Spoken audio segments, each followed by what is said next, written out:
The Pacific, an expanse of brutal beauty, was a theater of war unlike any other. Vast, unforgiving, its thousands of miles of ocean stretched battle lines thin, demanding incredible reach from every asset. Amidst this epic struggle, a marvel of American engineering soared, the Lockheed P-38 Lightning. With its distinctive twin-boom design, its formidable speed, often exceeding 400 miles per hour, and its concentrated firepower of cannons and machine guns, the P-38 was a terror to Japanese pilots. Its twin engines offered not just raw power, but a crucial layer of reliability, often bringing damaged airframes and their crews home across endless stretches of water. Yet, for all its revolutionary attributes, the P-38 carried a critical flaw, a fatal constraint that severely hampered strategic operations.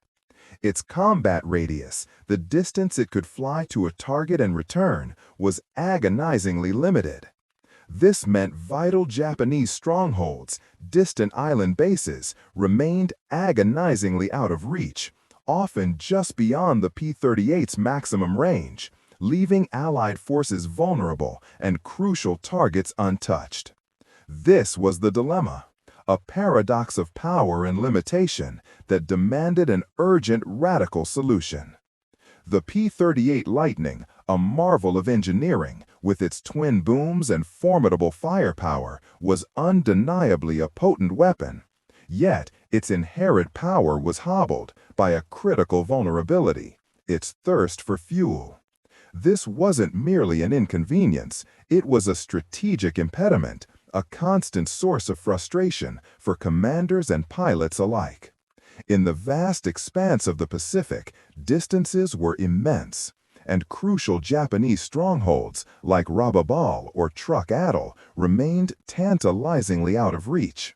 Missions were meticulously planned, only to be cut short, sometimes just dozens of miles from their objectives, forcing squadrons to abandon pursuit or turn back, their fuel gauges dictating retreat, not victory.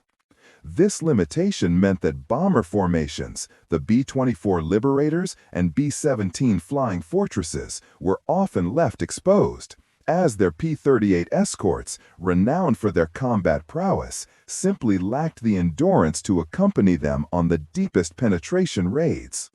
The vulnerability was palpable, the losses sometimes staggering, all because the Lightning couldn't stay in the fight long enough. Pilots eager to engage and commanders desperate to strike faced this bitter reality daily. Lieutenant Colonel Paul I. Pappy Gunn, a logistics genius in the 5th Air Force, constantly grappled with how to extend the operational reach of his aircraft, understanding that every gallon of fuel, every minute of flight time, directly translated into lives saved and targets destroyed. The P-38, despite its strengths, was tethered by its consumption, a beautiful, powerful cage, unable to fully spread its wings. Pilots eager to engage and commanders desperate to strike faced this bitter reality daily. Lieutenant Colonel Paul I. Pappy Gunn, a logistics genius in the 5th Air Force, constantly grappled with how to extend the operational reach of his aircraft, understanding that every gallon of fuel, every minute of flight time, directly translated into lives saved and targets destroyed. The P-38, despite its strengths, was tethered by its consumption, a beautiful, powerful cage, unable to fully spread its wings. To truly grasp the singular genius that Charles Lindbergh brought to the Pacific theater, we must first revisit his origins and the flight that forged his legend.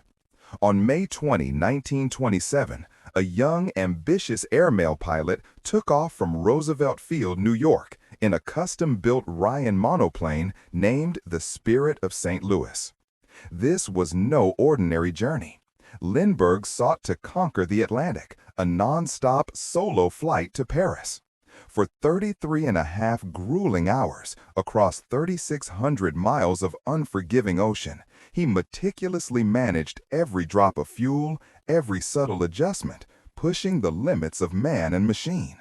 This epic feat, cementing his place in history as the Lone Eagle, was not merely a testament to courage, but a masterclass in aerodynamic efficiency and precise engine management. His unparalleled understanding of how to coax maximum range from minimal fuel was honed during that solitary crossing. He knew engines intimately. He understood drag, air speeds, and fuel mixtures with an intuitive grasp that few others possessed. This wasn't theoretical knowledge. It was born from direct life-or-death experience high above the waves. Yet, before the war's fury engulfed the world, Lindbergh's public pronouncements, his fervent isolationist views, had cast a long, polarizing shadow over his once unblemished public image. A national hero, now seen by many as a controversial figure, he would ultimately seek a different kind of redemption on the battlefields of the Pacific. Lindbergh, once a vocal proponent of non-intervention, now found himself drawn into the unfolding global conflict. His earlier political stance had alienated many, yet his unparalleled expertise in aviation remained undeniable. In 1942, he began working as a civilian technical advisor for Ford Motor Company's aircraft division, contributing to the production of B-24 Liberator bombers at Willow Run. This marked his quiet yet significant return to national service. By early 1944, Lindbergh's dedication led him to the Pacific Theater. He wasn't there to fly combat missions officially. Instead, he was an invaluable consultant, offering his unique insights to various aircraft manufacturers and combat units. His mission to observe, to analyze, and to suggest improvements for operational efficiency in the crucible of war. He traveled extensively across the island chains, absorbing the harsh realities of air combat. One of his early focus points was the Vought F-4U Corsair, a formidable but complex carrier-based fighter. Pilots struggled with its challenging takeoff and landing characteristics and its intricate engine management. Lindbergh, with his deep, intuitive understanding of engine mechanics and propeller efficiency, spent weeks working alongside ground crews and aviators. He offered practical tips on magneto settings, mixture control adjustments, and propeller pitch optimization to squeeze every ounce of performance and reliability from the Corsair's powerful Pratt & Whitney R2800 engine. His hands-on approach, often involving actual test flights, impressed even the most skeptical combat veterans. He wasn't just a theorist, he was a pilot's pilot who spoke their language and understood their life-or-death dilemmas. His suggestions, small, incremental, yet critically effective, helped refine the Corsair's operational envelope, making it a more forgiving and more lethal weapon system. This quiet, impactful work began to rebuild his once tarnished reputation among those who valued practical results above political allegiances. June of 1944. The stifling, humid air of New Guinea hung heavy over Hollandia Airfield. Here, amidst the roar of engines and the constant threat of enemy patrols, the battle-hardened men of the 475th Fighter Group lived and fought. Their P-38 Lightnings, sleek and deadly, lined the muddy airstrips. Then a new arrival, a civilian, yet instantly recognizable, Charles Lindbergh. The name itself a whisper of triumph and controversy. To these young pilots, many barely out of their teens, Lindbergh was a titan, a legendary figure who had conquered the Atlantic in 1927. His very presence, an almost mythical intrusion into their brutal reality. A mix of awe, skepticism, and raw curiosity rippled through the ranks. Some, like Major McDonald, who found himself face to face with the famous aviator, felt the weight of history in his gaze. But others, the pragmatic combat veterans, couldn't reconcile the hero of another era with their immediate bloody war. What was he doing here, in a forward operating base, among men who flew daily missions against a relentless foe? Lindbergh, a man still bearing the indelible mark of his past fame and public isolation, presented a stark contrast to the grease-stained mechanics and perpetually exhausted pilots. His quiet demeanor, his civilian clothes seemed out of place, yet an undeniable aura of authority, of deep innate knowledge surrounded him. The pilots watched, they wondered, they murmured. Was this simply a celebrity visit, or did the Lone Eagle have something truly valuable to offer the aces of the Pacific? Lindbergh, despite his civilian status, despite the weight of his past, quickly became a fixture within the 475th Fighter Group. He was not merely an observer, but an active participant. He flew the same dangerous missions, the same long patrol flights over the vast Pacific, often alongside the squadron's seasoned aces. His P-38J Lightning, frequently designated as White 22, soared through the same hostile skies, engaged in the same combat profiles as those piloted by Major Thomas McGuire Jr. and Major Richard Bong. Yet, back on the ground, an anomaly began to manifest. A puzzling, undeniable pattern emerged from the routine post-flight inspections. While other P-38s often returned with their fuel tanks dangerously low, sometimes running on the absolute minimum, Lindbergh's aircraft consistently held a remarkable surplus. Time and again, mission after mission, his gauges indicated hundreds of gallons remaining, significantly more than any other pilot returning from an identical sortie. This was not an isolated incident, not a fluke. It became a consistent, almost vexing phenomenon, baffling the ground crews who meticulously tracked every drop, and puzzling the very pilots who flew beside him. How could one man, in the same machine, under the same conditions, achieve such an extraordinary difference in fuel consumption? It defied their training, their experience, their fundamental understanding of the P-38's operational limits. This unexplained surplus became the silent, compelling evidence that the Lone Eagle possessed a unique form of mastery over the skies. Before Lindbergh could unveil his revolutionary methods, the stage needed to be set in the very air itself. The science of flight, specifically how to stretch every drop of precious fuel, was a discipline often overlooked in the heat of combat. Yet it held the key to unlocking the P-38's true potential. Every internal combustion engine, including the powerful Allison V1710s that propelled the Lightning, has a specific fuel consumption, or SFC. This crucial metric quantifies how much fuel an engine burns to produce a unit of power over a specific period.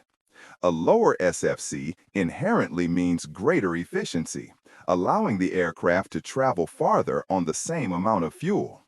Achieving this required a precise dance between engine speed and power output. Beyond the engines themselves, the aircraft's aerodynamic form dictated much of its range. Pilots instinctively sought the maximum lift-to-drag ratio, or LD max. This was the airspeed, typically much slower than combat speeds, where the wings generated the most lift for the least aerodynamic resistance. For the P-38, this sweet spot often sat around 200 to 220 miles per hour, a speed many fighter pilots accustomed to blistering dogfights considered agonizingly slow and vulnerable.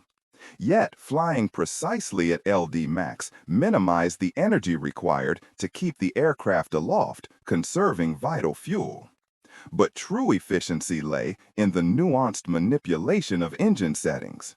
Standard combat procedure called for high RPM, or revolutions per minute, for rapid power response, and a rich fuel mixture to cool the engines and prevent detonation at high power.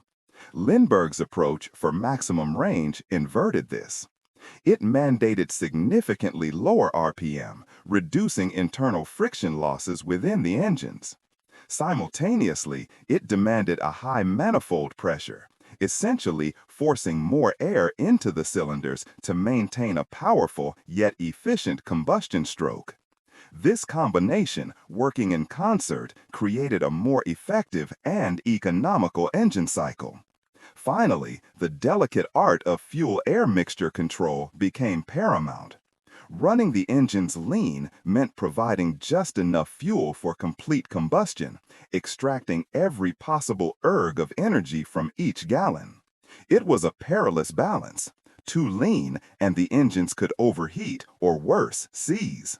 But expertly managed, under the discerning eye of a master like Lindbergh, this meticulous control over SFC, LD max, and engine settings promised to transform the P-38 Lightning from a capable fighter into a long-range strategic weapon. Lindbergh's approach was a direct challenge to decades of ingrained combat pilot training. Standard doctrine emphasized power and maneuverability, often at the expense of range. But the P-38 Lightning, with its Allison V1710 engines, possessed untapped potential that Lindbergh, the master of efficiency, understood intimately. First, he advocated flying at significantly lower engine RPMs, revolutions per minute. A typical combat setting might see a P-38 at 2,800 or 3,000 RPM, delivering maximum horsepower for speed or evasion. Lindbergh, however, instructed pilots to reduce this to perhaps 2,100 or 2,300 RPM, a setting usually reserved for cruising. This reduction meant less friction, less wear, and crucially, a dramatic decrease in fuel consumption per hour. It was about finding the sweet spot where the propeller was most efficient at moving the aircraft forward with minimal engine effort. Concurrently, Lindbergh instructed them to maintain a relatively high manifold pressure. This might seem counterintuitive with the low RPMs. Manifold pressure effectively measures the air density entering the engine cylinders. By keeping it high, typically around 35 to 40 inches of mercury, even at lower RPMs, the engines were heavily loaded. Imagine driving a car in a high gear at a steady speed. The engine works hard, but turns slowly, achieving greater fuel economy. This combination of low RPM and high manifold pressure pushed the Allison engines to their peak thermal efficiency, extracting maximum energy from every drop of 100-octane aviation fuel. Finally, and perhaps most controversially, was the adoption of an extremely lean fuel-air mixture. Combat pilots were taught to run a rich mixture, adding excess fuel for engine cooling and to prevent detonation under high power settings. Lindbergh, however, pushed the P-38's fuel-air ratio to its absolute limit, often just above the point where the engine would begin to run rough or lean out. This setting, known as best economy, provided the optimal ratio for endurance, even if it meant slightly higher cylinder head temperatures, a trade-off requiring vigilant monitoring by the pilot. These techniques challenged the very core of what these seasoned pilots believed. They had been trained to prioritize immediate power and the safety margins of a rich mixture for battle. Lindbergh's methods, while demonstrably efficient, felt like pushing the engines dangerously close to their limits and sacrificing the instant response a fighter pilot often needed in a dogfight. The resistance was palpable, a mixture of skepticism and a deep-seated fear of damaging precious aircraft, or worse, being caught without power when it mattered most. Lindbergh's methods were no mere pilot's trick, no simple intuition. They were rooted in the immutable laws of thermodynamics and the intricate mechanics of the Pratt & Whitney R2800 double WASP engines powering the P-38. At its core, an internal combustion engine transforms chemical energy, locked within fuel, into mechanical work. Most pilots were trained for a rich mixture, an abundance of fuel, ensuring maximum power output, cooling the cylinders, and guarding against detonation, a destructive, uncontrolled explosion within the cylinder. This was safe but inherently wasteful, burning more fuel than strictly necessary for the power produced. Lindbergh, however, sought the lean end of the spectrum, reducing the fuel flow relative to the air intake. This was a delicate balance, a precision art. Too lean, and engine temperatures would soar, leading to pre-ignition, catastrophic damage, even engine failure. But just right, and the benefits were profound, allowing more complete combustion, extracting every last BTU from each drop of 100-octane aviation gasoline. His genius lay in the specific combination: low RPM, high manifold pressure, and that meticulously leaned mixture. Low RPM meant fewer internal friction losses, less wear on the engine's 18 cylinders, and less energy wasted simply turning components. High manifold pressure, often reaching 30 to 40 inches, meant each power stroke was doing more work, more efficiently, than if the engine were screaming at high revolutions. It was like shifting into a higher gear on a long journey. This synergy maximized thermal efficiency, the engine working harder but less frequently for a given power setting. It allowed the P-38, with its nearly 1,600 gallons of internal fuel capacity, to stretch its endurance far beyond its published combat radius of 1,100 miles, pushing it towards 1,500, even 2,000 miles under optimal conditions. It was a trade-off of peak performance for persistent presence. Yet, this wasn't without its perils, its compromises. A lean running engine had less power in reserve, making sudden evasive maneuvers or rapid climbs perilous in a dogfight. It demanded constant vigilance from the pilot, monitoring cylinder head temperatures and exhaust gas temperatures, which could spike dangerously if not managed with meticulous care. This was a technique for the long haul, not the quick sprint, a strategic advantage born from scientific understanding. Lindbergh presented his calculations, his theories, but the initial reaction from the battle-hardened pilots of the 475th Fighter Group was less than enthusiastic. These men, honed by the relentless demands of aerial combat, had been trained in a very specific way since their earliest flight school days. Their instincts, sharpened by countless dogfights and long patrols over the vast Pacific, screamed for power, for immediate response, for the security of a rich fuel mixture, ready to deliver maximum thrust at a moment's notice. Lindbergh's methods, emphasizing drastically low RPM and a lean, almost surgical fuel flow, felt inherently wrong. It went against the very grain of their survival training. They flew machines built for speed and agility, the P-38 Lightning, a twin-engined marvel designed to dominate the skies. To intentionally reduce its immediate potency, to nurse its engines along, seemed like an unnecessary gamble in an environment where a fraction of a second could mean the difference between life and death. The psychological barrier was immense. Pilots feared engine overheating, a sudden stall, or the terrifying prospect of being caught by a Japanese Zero or an Oscar without the instantaneous power to escape. Their instructors, their manuals, their very experience dictated a different approach. They had learned to trust the roar of a full throttle, the surge of a rich mixture, as symbols of safety and combat readiness. Even seasoned aces like Major Thomas B. McGuire Jr., later credited with 38 kills, initially viewed these fuel-saving tricks with a healthy dose of skepticism. The P-38's R-2800 engines, powerful as they were also complex, and pushing them into unfamiliar operating envelopes seemed to invite mechanical failure, far from the safety of their distant airfields. This wasn't about flying faster or fighting harder. It was about flying differently, a concept not easily embraced when every mission was a test of courage and skill. The theoretical blueprint was laid. Now came the crucible of practice.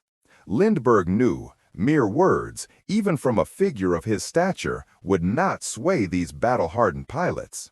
They lived and died by tangible results. He didn't just preach efficiency, he demonstrated it, day after day in the unforgiving skies above New Guinea. His method was simple, yet profoundly effective.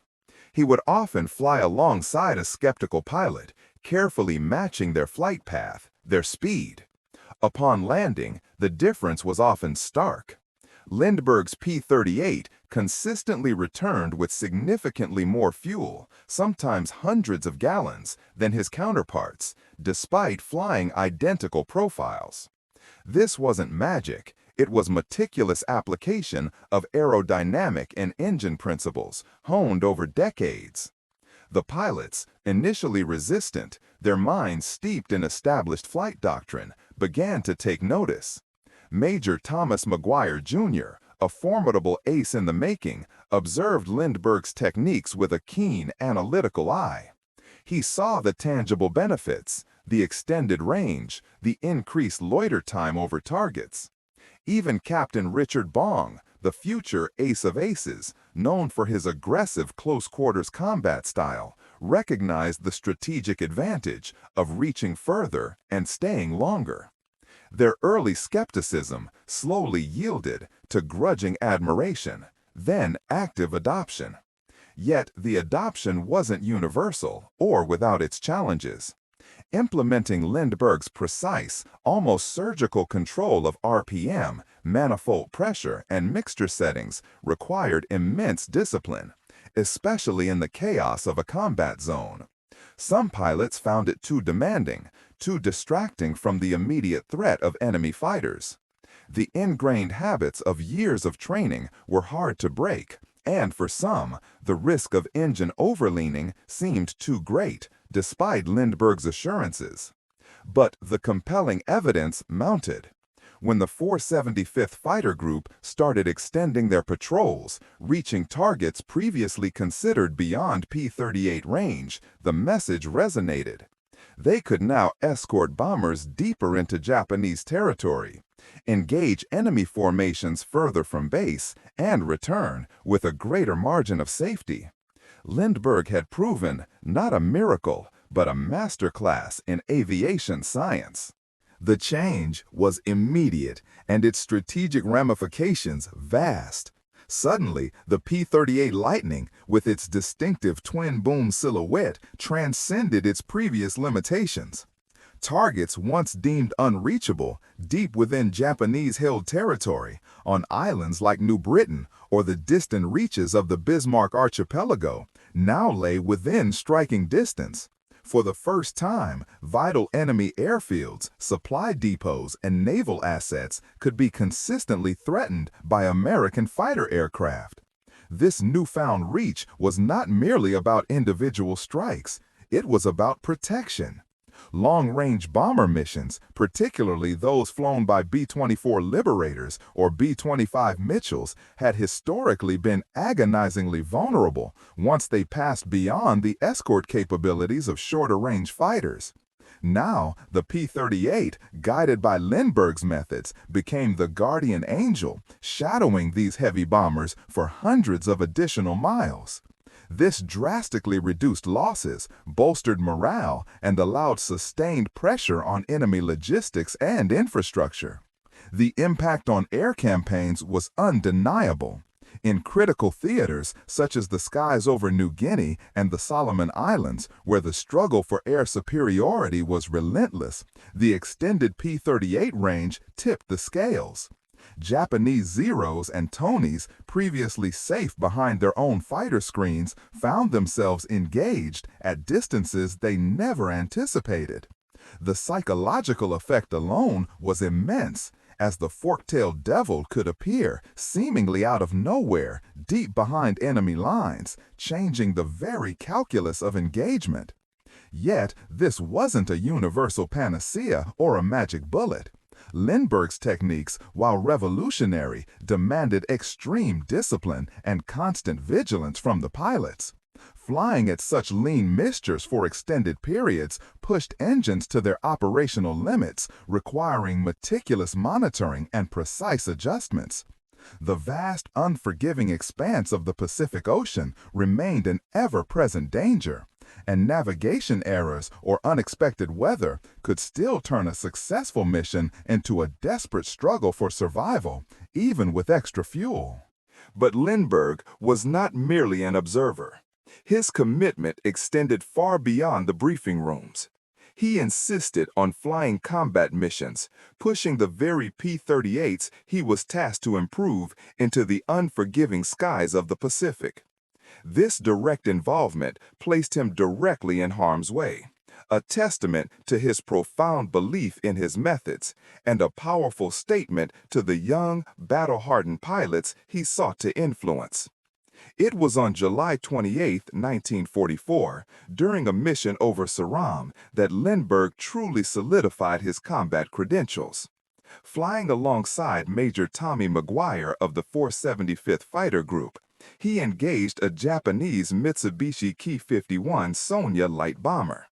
With skilled maneuvering and precise burst of fire, Lindbergh scored direct hits, sending the enemy aircraft plummeting. He had, in that moment, achieved a rare distinction for a civilian advisor, shooting down a confirmed enemy plane. This act spoke volumes to the skeptical airmen. Yet, even Lindbergh's unparalleled skill could not entirely mitigate the inherent dangers of aerial combat. On another mission, he found himself in a harrowing dogfight against a nimble Japanese A6M-0. The Zero pilot was relentless, pressing the attack, forcing Lindbergh to execute desperate evasive maneuvers. Tracer fire ripped past his P-38's canopy, a stark reminder that even with superior range and meticulous planning, every mission was a dance with death. He narrowly escaped the encounter, bruised but unbroken, a silent acknowledgement of the brutal realities his fellow pilots face daily. These visceral experiences, the kill, the near-death escape, transformed Lindbergh's standing. He was no longer just the famous aviator or the fuel expert. He was a combat veteran who had bled and fought in the same skies. His counsel now carried an undeniable weight, born of shared peril and proven courage. The fuel tricks were no longer theoretical. They were battle-tested by the very man who preached them under the most extreme conditions imaginable. The ripple effect of Lindbergh's methods quickly spread far beyond the 475th Fighter Group. News of extended combat radii and safer return flights reached command structures, first in the Pacific, then across the U.S. Army Air Forces. By late 1944, his fuel tricks, originally met with skepticism, were being codified, refined, and incorporated into official pilot training manuals and operational directives. What began as battlefield innovation became standard procedure for P-38 pilots operating in the vast and unforgiving Pacific theater. For Charles Lindbergh himself, this period marked a quiet yet undeniable redemption. Stripped of his military commission and ostracized for his pre-war isolationist views, he had found a path back to service, not through grand public gestures, but through the meticulous application of his unparalleled technical acumen.